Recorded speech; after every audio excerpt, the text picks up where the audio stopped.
Quiero leerles un pasaje bien conocido seguramente, que está en el capítulo 3 de Génesis. Capítulo 3, versículos 6 y 7. Ustedes lo van a recordar, dice que vio la mujer, hablando de Eva, que el árbol era bueno para comer y que era agradable a los ojos y árbol codiciable para alcanzar la sabiduría, y tomó de su fruto y comió, y dio también a su marido, el cual comió así como ella. ¿Recuerdan este pasaje, no? Lamentablemente esta historia nos recuerda cuando todo el mal ingresó a la vida de los seres humanos, ¿no? Estamos trabajando en estos últimos miércoles una serie llamada Reinventarse o Morir. Tomamos esa frase que se hizo tan popular en este tiempo y empezamos a tratar de analizarla, pero desde el punto de vista bíblico, desde el punto de vista de lo que Jesús enseñó en los evangelios, por sobre todas las cosas, obviamente tratando también de alinearnos con el plan de Dios, ¿sí? Y aprendiendo o recordando que ese plan de Dios incluye la transformación de nuestras mentes, la transformación de nuestro pensamiento. Y lo que venimos diciendo en estos miércoles es que esto último, la transformación del pensamiento, solo se logra con la muerte del yo. Por eso es que cuando el mundo intenta animarnos diciendo reinventate, porque si no te morís, nosotros aquí estamos enseñando justo lo inverso. Estamos diciendo, no tiene sentido intentar la reinvención si no hemos pasado por un proceso de muerte del yo. Porque lo que va a surgir después es el mismo yo. No hay posibilidades de cambiar, ¿sí?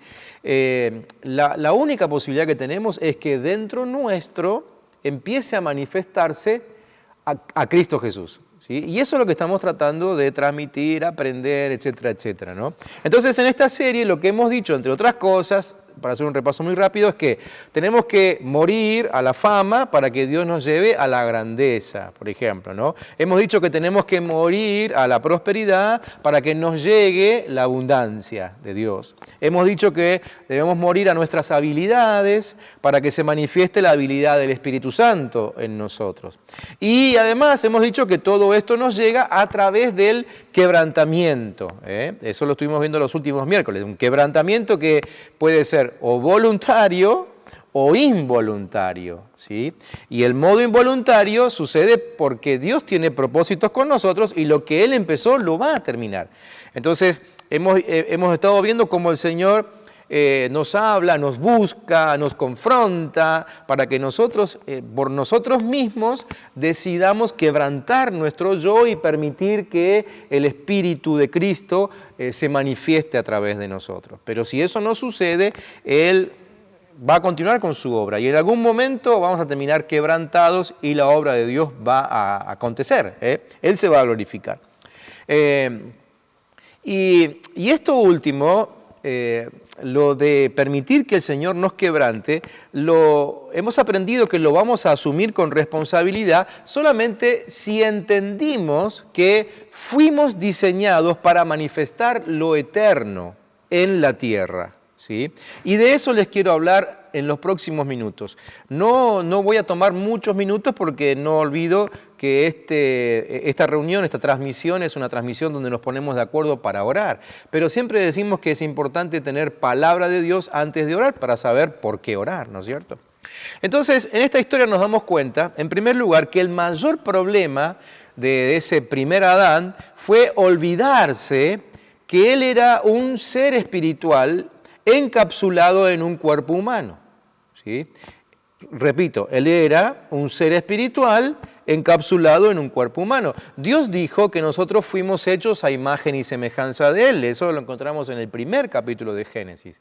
En el versículo 26, allí cuando se relata cómo fue creado todo, cuando se habla acerca de nuestra creación, ahí se nos enseña que fuimos hechos a imagen y semejanza de Él. Es decir, que en esta tierra nosotros somos un pedazo de eternidad, y estamos puestos aquí para manifestar la gloria de Dios. Por eso también es que en Efesios capítulo 1, versículo 3 dice que Jesús nos bendijo con toda bendición espiritual en los lugares celestiales. Es decir, al haber sido conformados como seres eternos, ese es nuestro lugar, el lugar celestial. Ese es el lugar de lo eterno. Entonces no somos obras de la casualidad, sino que somos una obra de la eternidad. Nuestro ser interior reclama encontrarnos con Dios porque hay eternidad en nosotros. Es decir, lo eterno llama a lo eterno. Obviamente esto es inconsciente, ¿no es cierto? Pero es lo que sucede dentro nuestro. Por eso es que todo ser humano de alguna manera intenta conectarse con Dios. Lamentablemente hemos visto que muchos se equivocan en el camino. Quizás su búsqueda es sincera, pero no se encuentran con el verdadero Dios. Pero esa búsqueda, en definitiva, es porque lo eterno que está en nosotros está buscando conectarse con lo eterno que es Dios. Salomón decía en Eclesiastés capítulo 3, versículo 11, que Dios todo lo hizo hermoso en su tiempo y ha puesto, dice Salomón, eternidad en el corazón de los seres humanos.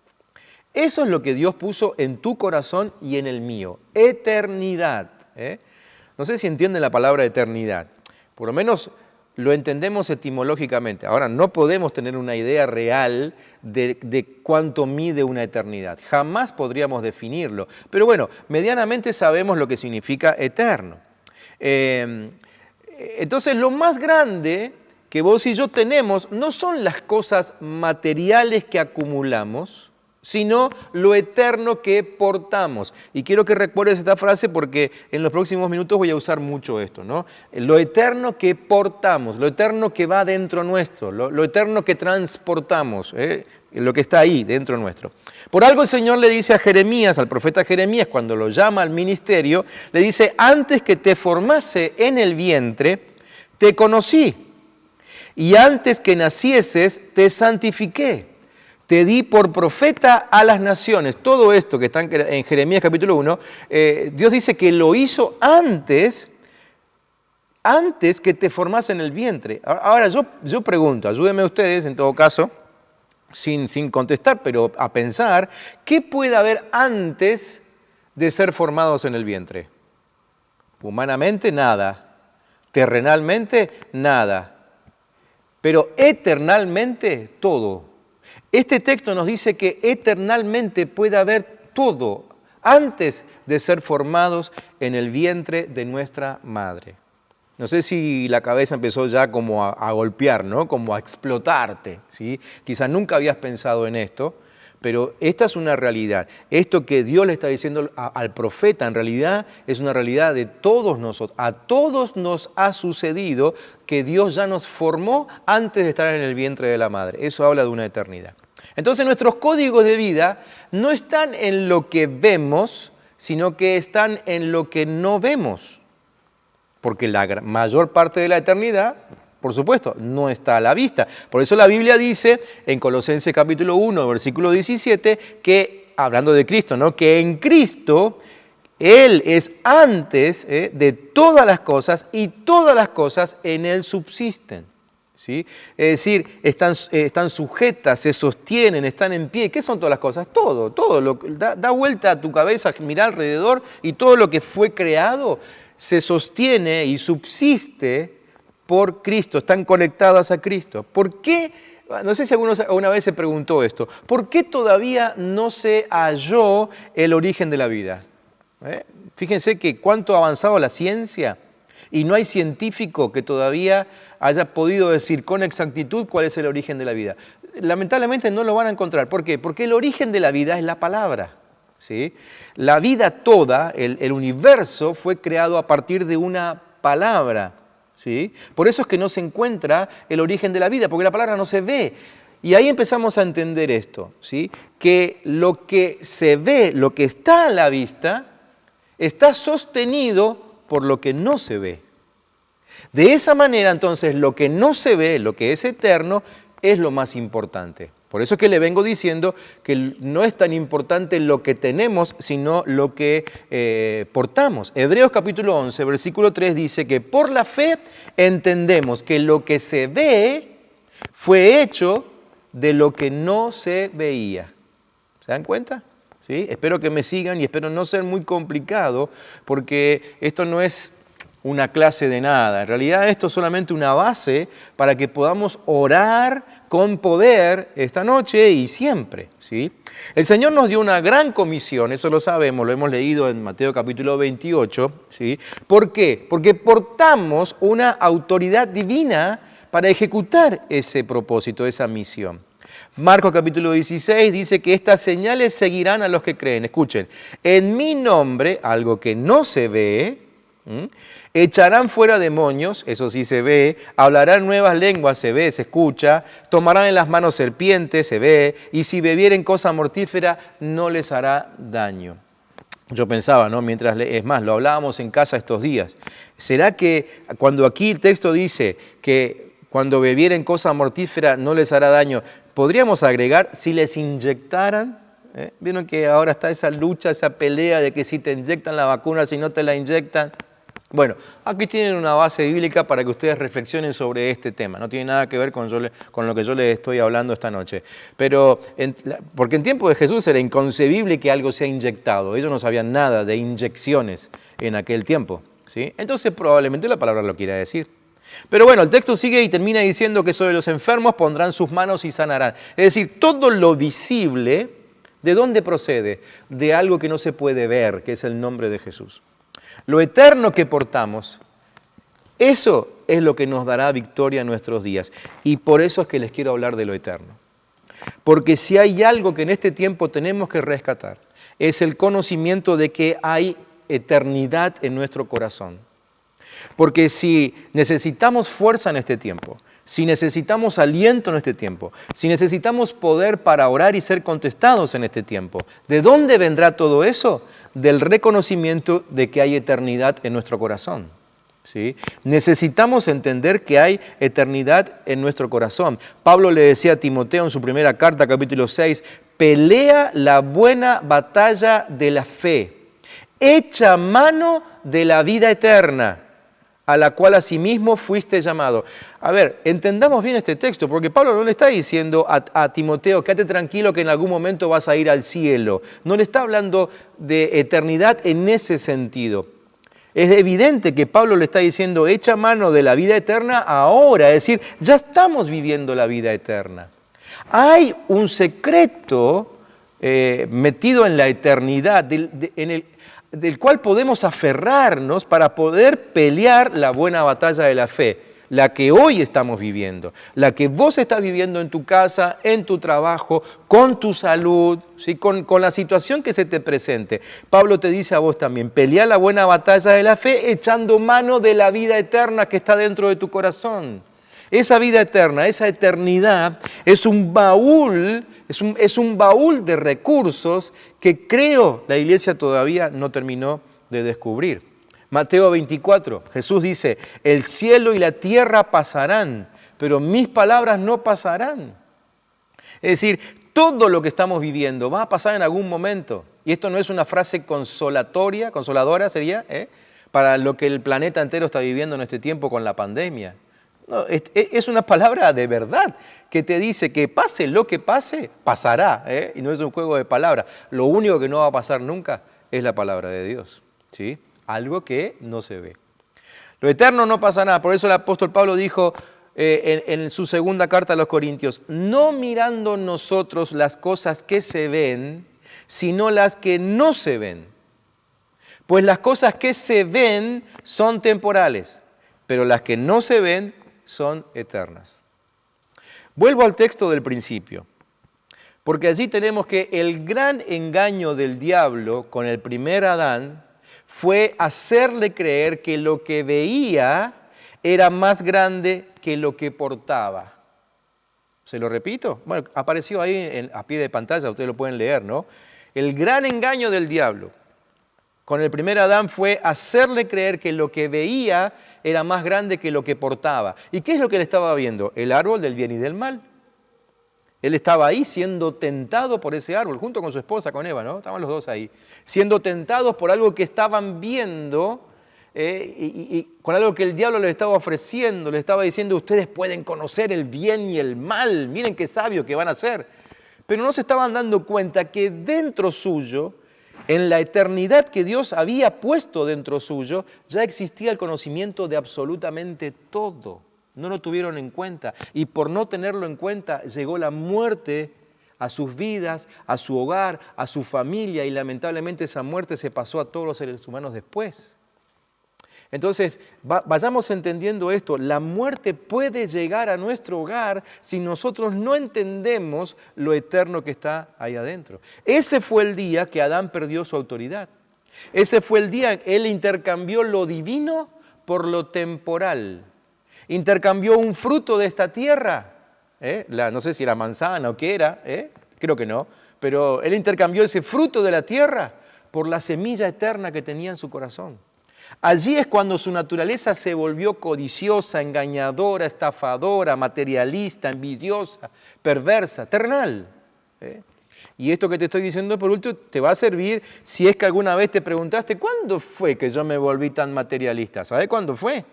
Fue cuando creíste que lo que estabas viendo es más grande que lo que está dentro tuyo. Ese día fue cuando vos y yo nos convertimos en materialistas. Cuando no reconocemos la grandeza de la eternidad que Dios puso en cada uno de nosotros. Miren, Job llegó a decir, miren que Job tuvo que entender muchas cosas, pero en medio de su gran confusión, él estuvo muy enfermo, ¿se acuerdan aquellos que leyeron la historia, no? Pero en medio de esa gran confusión, Job llegó a decir, desnudo salí del vientre de mi madre y desnudo volveré allá. Algunos han dicho que ese volver allá significa volver al vientre de la madre. Nadie vuelve al vientre de la madre. Entonces, ¿de volver allá dónde? ¿A qué lugar se refiere Job? A la eternidad. ¿Sí? Desnudo salí del vientre de mi madre y desnudo volveré a la eternidad. ¿Se dan cuenta? La eternidad nos contiene, ¿sí? Pero no podemos llevarnos nada, absolutamente nada de lo que tenemos hoy aquí en esta tierra. Por eso es que lo más valioso no es lo que tenés, sino lo que portás. Por favor, anotate esa frase. Lo más valioso no es lo que tenés, sino lo que portás. A propósito, te cuento algo que descubrí en estos días, estudiando un poco. ¿Sabías que en hebreo no se usa la palabra tengo? No sé si sabías eso, pero en hebreo no se usa la palabra tengo, sino que se usa la frase hay en mí. A ver si te das cuenta de la diferencia. No es lo mismo decir tengo, porque cuando yo digo tengo, estoy diciendo esto es mío, tengo algo que es mío. Pero cuando yo digo hay en mí, estoy reconociendo que alguien lo puso ahí. ¿Sí? No existe esa palabra en el hebreo, no existe en la Biblia la palabra tengo en este sentido, sino la frase hay en mí. Otra vez, la Biblia nos enseña que todo lo que tenemos no es nuestro, sino que viene del Padre, y si viene del Padre es eterno. Y ahora voy metiéndome en el tema que hoy necesitamos reconocer. La guerra del enemigo, escuchá bien esto, la guerra del enemigo es por inhabilitarnos en nuestra autoridad. Por eso Él no quiere que vos te enteres lo que hay dentro tuyo. Por eso Él no quiere que te enteres lo que Dios puso en tu corazón. ¿Sí? ¿Por qué? Porque mientras que no te enteres, perdés autoridad. Es lo que le pasó a Adán. ¿Sí? Autoridad espiritual, escuchen esto es una simbología, no viene al caso que se lo explique hoy con detalle, pero para que ustedes lo recuerden. La autoridad espiritual en la Biblia está ligada con la mano derecha. ¿Sí? Es decir, cada vez que ustedes lean la frase mano derecha en la Biblia, cuando quieren interpretarlo espiritualmente, eso significa autoridad espiritual. Mano derecha es autoridad espiritual. ¿Ok? Y ahora les voy a explicar con un texto que lo que busca el diablo es secarnos la mano derecha, es decir, anular nuestra autoridad. Fíjense, hay una historia en Lucas capítulo 6 que resumidamente cuenta esto. Aconteció también en otro día de reposo, dice la historia, que Jesús entró en la sinagoga, o sea, el templo de ellos en ese momento, y enseñaba. Y estaba allí un hombre que tenía seca la mano derecha. ¿Sí? Allí encontramos esa simbología. Bueno, sabemos cómo termina el relato, ¿no es cierto? Lo que hace Jesús es un milagro en ese momento, le cura la mano derecha. Muy bien. Entonces, con este texto y con tantos otros que nos hablan acerca de la mano derecha, entendemos esto, que el enemigo busca que se seque nuestra autoridad, que se seque nuestra firmeza en Dios, que se seque nuestra dirección, nuestro ministerio, nuestro propósito. El plan de Satanás es que te concentres en lo que ves para que se seque lo que portás. Porque en realidad tu autoridad no está en lo que tenés, tu autoridad está en lo que portás ahí adentro. En lo que Dios puso dentro tuyo, ahí está tu autoridad espiritual. ¿Por qué te estoy hablando de esto? Porque enseguida vamos a orar para ser sanos de nuestras enfermedades, pero no podemos orar sin autoridad. Entonces tenemos que conocer lo que hay dentro nuestro. Tenemos que saber que dentro nuestro hay autoridad espiritual para orar por las enfermedades. Tenemos que saber que dentro nuestro hay autoridad espiritual para orar por la restauración de las relaciones rotas. Tenemos que saber que dentro nuestro hay autoridad para orar por los recursos del cielo, ¿sí? Si no sabemos eso, nuestra oración será una oración sin fe. Y por lo tanto, no tendremos respuesta. O quizás esa es la razón por la que no tuvimos respuesta hasta ahora.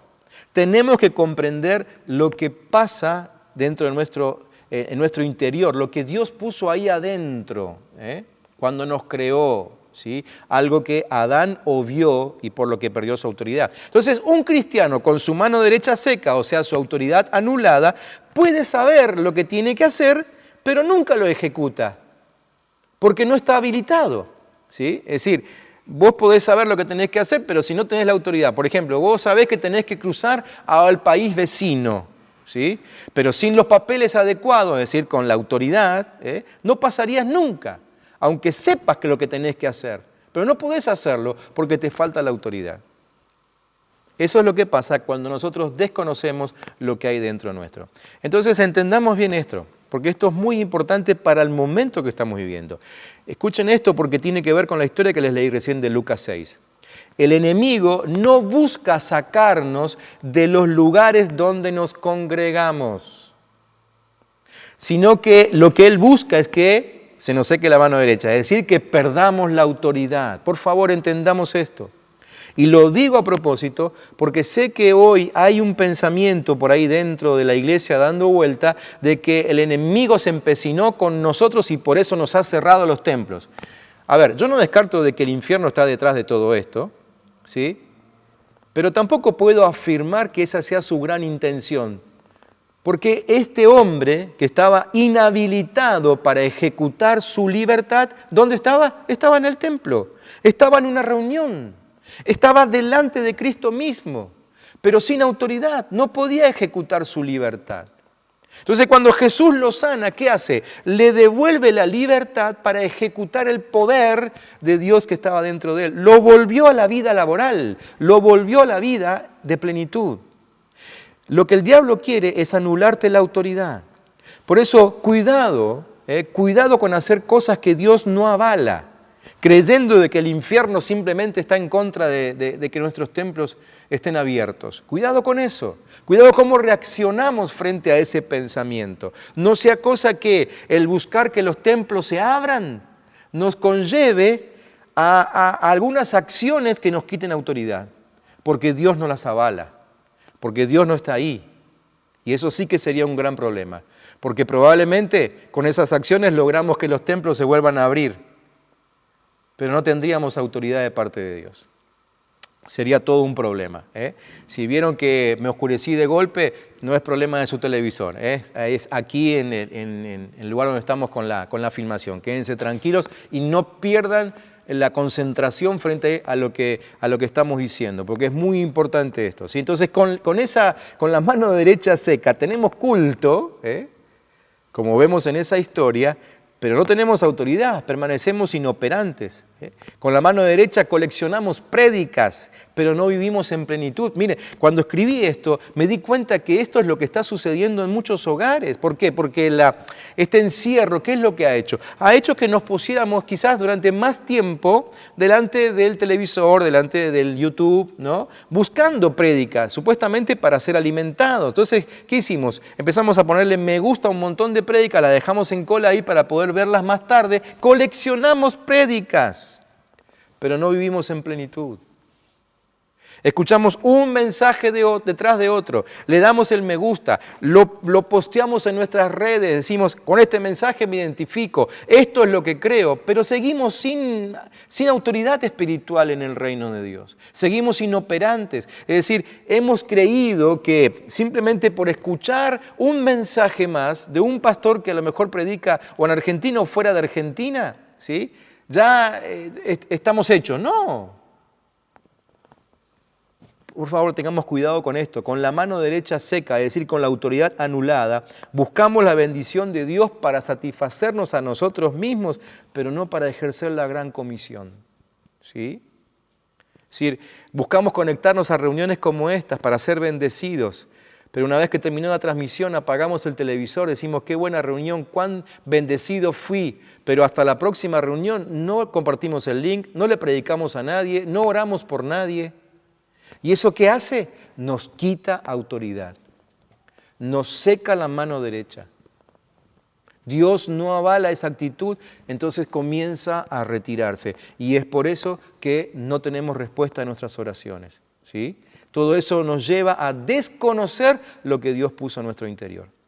Por eso es que hoy quizá la crisis de muchos cristianos a nivel mundial se llama mano derecha seca, o podemos decirle falta de autoridad. No hay compasión por los perdidos, no hay pasión por lo que Dios ama, hay un menosprecio a la agenda de salvación de Dios, se porta la vestimenta de cristianos, pero no la autoridad de Cristo. No quiero que este mensaje termine siendo como un mensaje donde simplemente se da con un palo en la cabeza a todo el mundo. No, porque no es la intención. La intención de esta palabra es darnos cuenta de la autoridad que hay dentro nuestro y recuperarla y ponerla en ejecución. Y a eso vino Jesús. Jesús vino a restaurar nuestra autoridad, ¿sí? Por eso es que Jesús le habló a este hombre y le dijo, levántate, ponte en medio, extiende tu mano, y su mano fue restaurada, ¿sí? Y Dios lo devolvió a la vida de autoridad, a la vida donde podía ejecutar la libertad que tenía. Antes no podía vivir con libertad, estaba limitado, ahora volvió a tener libertad. Entonces, escuchen bien esto y ya quiero ir terminando con esta palabra para entonces sí dedicarnos a orar unos cuantos minutos en esta transmisión. Escuchen esto, una ola de milagros, señales y evangelismo agresivo se va a manifestar en este tiempo entre aquellos que entiendan la eternidad que portan. Todos hemos orado por milagros, todos hemos orado en este tiempo por señales, por prodigios, todos queremos que eso suceda. Pero ¿quiénes van a ser los protagonistas de esas señales, esos milagros y esos prodigios? Los que se dan cuenta, los que entienden que dentro suyo hay eternidad. Que sus vidas no dependen de lo que se ve, sino que dependen de lo que Dios puso adentro. Y cuando nosotros nos damos cuenta de que no dependemos de lo que vemos, también podemos ser liberados del temor. Hemos hablado aquí en esta transmisión que una de las cosas que más genera esta pandemia es justamente temor, miedo, ¿sí? Nos lo cuentan los hermanos que atravesaron la enfermedad, nos lo cuentan sus familiares. Entonces, es obvio que lo que el diablo quiere hacer en este tiempo es llenar a la humanidad de mucho miedo, mucho temor. Pero si vos y yo entendemos que no dependemos de lo que vemos, no dependemos, como estos días hablé con varios, inclusive pastores, que decían, las balas están pegando cerca, ¿sí? Hablando de los casos de COVID-19 que tuvieron muy cercanos a ellos, familiares, vecinos, etcétera, etcétera, hermanos de la congregación, ¿sí? Bueno, si entendemos esto, no vamos a tener miedo aunque las balas peguen cerca, sino que vamos a saber que dentro nuestro hay una autoridad que está conectada a lo eterno de Dios, ¿sí? Y que por lo tanto nuestra vida está conectada con un plan supremo. y que no nos va a suceder nada que Dios no haya contemplado acerca de nosotros. Y pase lo que pase, aunque terminemos en la cama de un hospital, como le ha pasado a algunos hermanos nuestros y se han levantado, ¿sí? Aún Dios estará allí, estará haciendo su obra con ellos, con su familia, con nosotros la iglesia. El plan de Dios no se interrumpe por nada y eso es lo que tenemos que entender. Por eso es que hacemos énfasis en lo eterno que está en nosotros. Termino con este texto. Pablo le escribió a Timoteo en su segunda carta. Le dijo, te aconsejo que avives el fuego del don de Dios que está en ti. Por favor, presten atención a esto. Te lo vuelvo a leer lento. Presta atención y masticalo bien. Te aconsejo que avives el fuego del don de Dios que está en ti, dentro de ti, por la imposición de mis manos. Porque no nos ha dado Dios espíritu de cobardía. Mira, parece que fue un texto escrito para esta época, ¿no? Por lo que te decía recién. No nos ha dado Dios espíritu de cobardía, sino de poder, de amor y de dominio propio. Si hay algo que no debería estar afectado en este tiempo en los que reconocemos la eternidad que Dios puso dentro nuestro, es esto, ¿no? No podemos envolvernos en cobardía, no debería hallarse en nosotros miedo. Deberíamos estar envueltos en acciones de poder, según lo que Pablo dice. Deberíamos estar envueltos en acciones de amor, como dice el apóstol, y aún de dominio propio. De dominio propio. Por favor, prestemos atención a esta palabra, porque yo sé que en medio de esta pandemia muchos de nuestros hermanos han perdido la capacidad de controlar ese dominio propio, ¿no?